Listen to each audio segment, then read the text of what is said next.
बाबु के भन्ने भोलि पर्सि के भन्ने बाबा के भन्ने के बन्नु मन छ पुलिस ल अनि ग्रीन टी शर्टलाई के बन्नु मन छ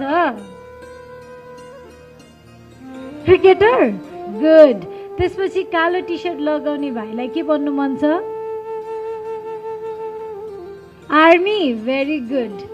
त्यसपछि अर्को भाइ ल लाइन नै भन्नु त एकचोटि के भन्नु मन छ देखेनौँ हामीले पुलिस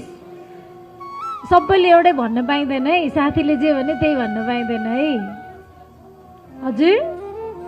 फुटबलर अनि त्यसपछि पुलिस धेरैलाई पुलिस भन्नु मन लाग्दो रहेछ आर्मी पुलिस भन्नु मन लाग्दो रहेछ सक्यो दुईजनालाई पछि भन्नु मन लाग्यो भने सुटुक्क भन्नुहोस् है ल तपाईँहरूलाई जे बन्नु मन छ एकदमै राम्रो मान्छे बन्नु पुलिस डक्टर आर्मी डान्सर के बन्नु मन छ टिचर है सबैजना एकदमै राम्रो बन्नु होला अब स्कुल कुन स्कुलमा के भनेर सबै तपाईँले जानकारी पाउनुहुन्छ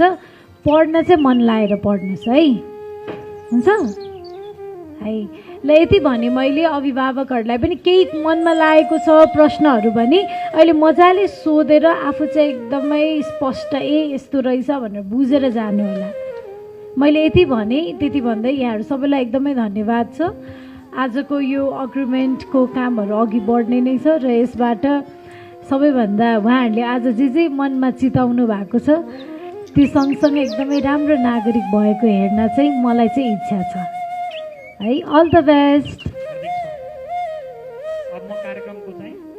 आजको यो बैठक तथा हाम्रो छलफल धन्यवाद सर काठमाडौँ महानगरका कार्यवाहक प्रमुखज्यू उहाँ भर्खर बाहिर गए पनि आजको यस कार्यक्रममा मुख्य रूपमा इनिसिएसन लिनुभएकोमा उहाँलाई धेरै धेरै धन्यवाद दिन चाहन्छु प्रशासकीय अधिकृतज्यू पनि बाहिरिसक्नु भएको छ शिक्षा अधिकारीज्यू हाम्रो 29 नम्बरको वडा अध्यक्षज्यू प्याप्सन जिल्लाका अध्यक्षज्यू प्याप्सन महानगर अध्यक्षज्यू एन्ड प्याप्सन हाम्रो महानगरका सचिवज्यू र आज यहाँ उपस्थित हुनुभएका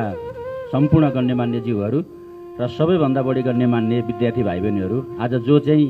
जसलाई हामीले एउटा संस्थागत रूपमा सङ्गठनात्मक रूपमा सहयोग गर्न पाएका छौँ यहाँहरूप्रति म ठुलो सम्मान गर्न चाहन्छु र हामीले नेपाल सरकारले नदी किनारामा चाहिँ जब रहनुभएका विद्यार्थी भाइ बहिनीहरूलाई अझ व्यवस्थित बनाउनको लागि त्यहाँबाट हटाइसकेपछि काठमाडौँ महानगरपालिकाले हामी यही काठमाडौँ महानगरभित्र बसेर चाहिँ शिक्षालाई सञ्चालन गरिरहेको अवस्थामा उहाँहरूले हामीलाई सहयोगको लागि अपेक्षा गर्नुभयो हामीलाई अनुरोध गर्नुभयो र हामी धेरै चरणमा बसियो र यसलाई चाहिँ एउटा मूर्त रूप दिउँ भनेर लाग्ने सिलसिलामा आज एउटा सम्झौता पत्रमा हामी हस्ताक्षर गर्न आइरहेका छौँ र महानगरभित्र रहेर र देशभित्र रहेर पनि हामीले सेवा गर्ने हामी एउटा सेवक हौँ त्यस कारणले गर्दा हामी हाम्रा विद्यार्थी भाइ बहिनीहरूलाई सेवा गर्नको लागि तयार छौँ र अहिले हाम्रो गगन सरले धेरै कुरा भनिसक्नु भएको छ हामी महानगर जो हाम्रो अभिभावक शिक्षा विभागसँग रहेर आगामी दिनहरूमा हामी सहकार्य गर्न चाहन्छौँ र विद्यार्थी भाइ बहिनीहरूलाई भोलि हामी हाम्रो विद्यालयमा गएर पढ्न थालिसकेपछि हामी कुनै पनि किसिमको चाहिँ विचलन उहाँहरूलाई चाहिँ विचलित बनाएर छोड्ने छैनौँ अभिभावकज्यूहरूले त्यो कुनै पनि किसिमको चाहिँ उहाँहरूले सन्ध्या नमान्नु होला